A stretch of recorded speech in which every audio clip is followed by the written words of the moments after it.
Welcome to Solanki education digital. નીચે આપેલ આકૃતિઓ પૂર્ણ કરો। તો આ આકૃતિ આપી છે તો આપણે આ રીતે એને પૂરી કરીશું। આ બીજી આકૃતિ આપી છે તેને પણ આ રીતે પૂરી કરીશું। આપેલ આકૃતિના સરખા ભાગ થાય તે રીતે ત્રુટક રેખા દોરો। તો આ બધી આકૃતિ કેવી થવી જોઈએ? સરખી। તો આપણે આ વચ્ચેથી અહીંયા ત્રુટક રેખા દોરીશું અને અહીંયાથી દોરીશું સરખી આકૃતિ, પણ કેવી દોરવાની છે? ત્રુટક, એટલે આ રીતે। પ્રશ્ન 6, નીચેની સંખ્યાઓનો અવયવ વૃક્ષ બનાવો।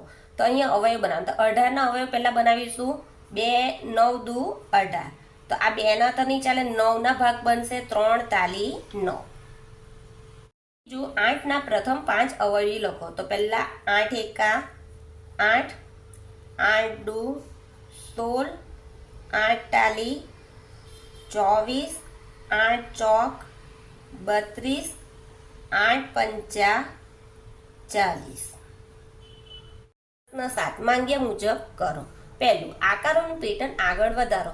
તો આ રીતે એફ આપ્યો છે તો આ એફ કેવો થઈ જશે? આ રીતે ઊંધો થઈ જશે, પછી એકદમ ઊંધો અને પછી આવી રીતના ક્રોસ થશે। બીજું, તો આ ત્રિકોણ બનાવ્યા છે 3, તો આ એક મીંડું છે, અહીંયા 4, એવી રીતના આ મીંડું અહીંયા આવી જશે અને અહીંયા 4 આવશે।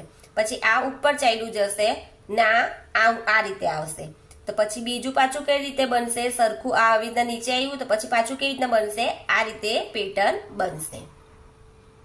ચિત્રોનો પેટર્ન આગળ વધારો। તો જો અહીંયા ત્રીજું આપ્યું છે, આપણે આ છત્રી ઊભી છે, પછી આવી રીતના ક્રોસ થઈ ગઈ, પછી આવી રીતના ઊંધી, તો પછી આ રીતે ચાલી જશે, એટલે આ એક આ રીતે બનશે,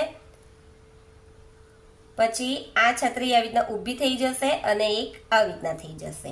આ ચોથામાં થશે, આ મચ્છી છે તો માછલી કેવી રીતના બનશે? આ રીતે છે, એક આ રીતે આડી આવશે, એક આવી રીતના ક્રોસ આવશે, તો પછી આવી રીતના ઊભી થશે, પછી પાછી સાઈડ પર થશે અને પછી પાછી આડી થઈ જશે। જો તમને આ વિડીયો ગમે તો મારા વિડીયોને લાઈક કરજો, શેર કરજો, સબસ્ક્રાઈબ કરજો। Thank you.